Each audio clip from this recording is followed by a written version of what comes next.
Q&A with Holly J. What's up, guys? Welcome back to another Q&A. Mad shout out to everybody who got involved and asked more questions for me to answer this week. So I'm going to kick it off right now with Alan. He asked, how do you feel about how the bounce sound has grown and evolved? I personally love that it has evolved. It's definitely come from, its roots were a lot more electro and dirty Dutch, and over the years it really has gotten a lot heavier bass lines, and personally I love it.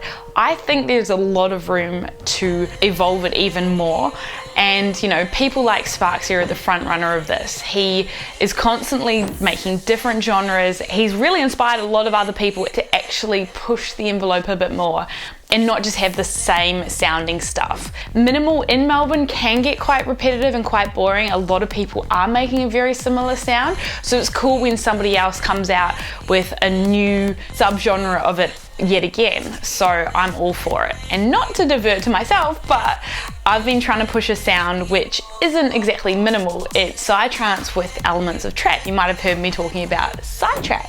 It's blending those two genres together and making something different. Melbourne doesn't really get around it because they don't like trap here. Well, most of my minimal scene don't like trap here. But I'm slowly starting to try and win them over with that heavier kind of like psytrance influence, so I'm still working on that. Everyone else around the world and around Australia have been really cool and accepting with it, so hopefully I can get Melbourne to come around too. So Hayden has asked, what is your favourite venue to play and why? This is a really hard one. I love playing so many different venues around Melbourne, around Australia, overseas. It's really hard to narrow it down to just one.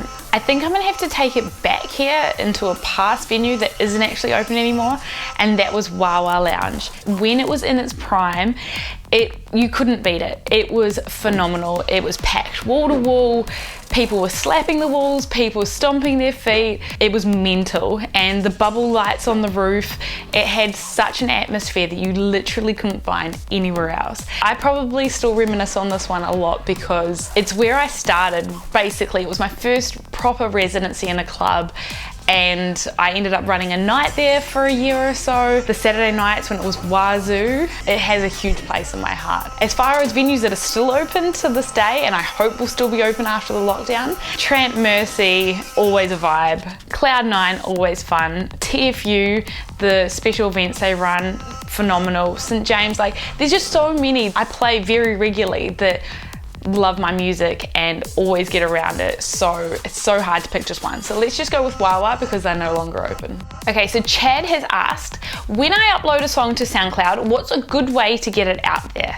Now, SoundCloud has become a lot harder when you're releasing music these days to actually get a big following from your tracks. There are a lot of things that you can do to help that. I know that it's annoying when you see songs that have got the gates on it, like Hyped gates. Basically what I mean by that is you have to like, follow, share to download it. It's annoying, but at the same time you have to think about how much time the artists have put in to making the song, paying for mastering, all that kind of stuff. So for you just to click a few buttons and reshare it helps them get it out there in exchange for you downloading their song. I think that that's probably one of the most organic ways to really, you know, share your music. Something that I used to always do, and I probably should get back into a habit of doing, is actually sending my finished tracks to DJs to play before you actually release them, because it means that people are going to start hearing them out, you know, being like, oh wow, what's that song, before you then actually release it, and then everyone can be playing it. Try and build your relationships with some of the bigger DJs out there. Send them your unreleased stuff, but don't be annoying about it, and if they don't open your messages, move on,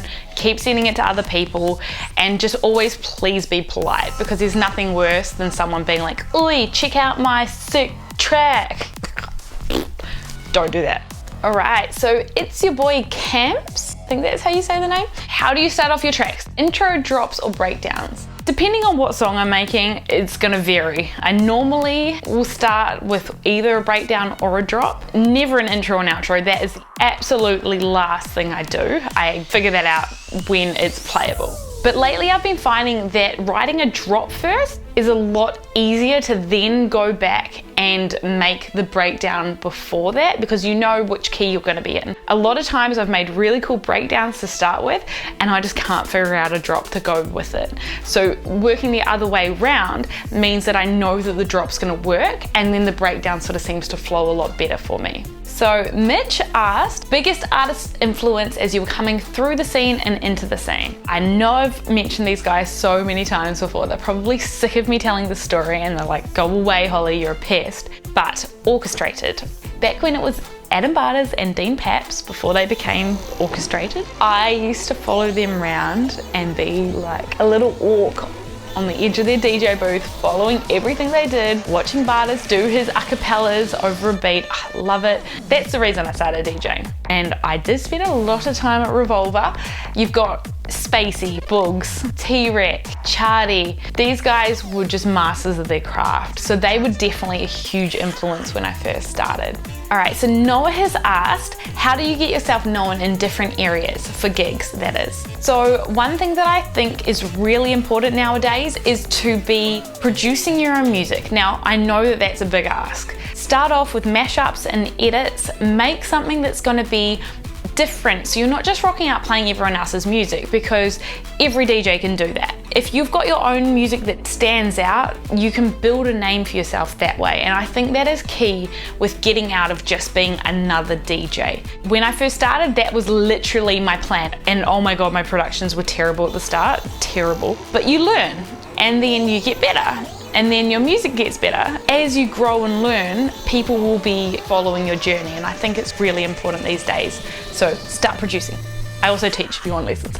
All right, so Andrew asks, what are your favorite go-to songs when reminiscing of your old school mixes? What doesn't miss the cut? So I have a huge old school playlist that I jump around a lot in when playing old school sets. Of course, you're gonna have, you know, the Mike Metro tunes, the Orchestrated, the Heath Renata, Stevie Mink. They always work a treat. If I had to choose one of my own songs, it would probably have to be Princess Superstar, which I actually made like 9 years ago. It was one of my first kind of like vocal edits. And it's only a vocal edit, I shouldn't even call it a bootleg.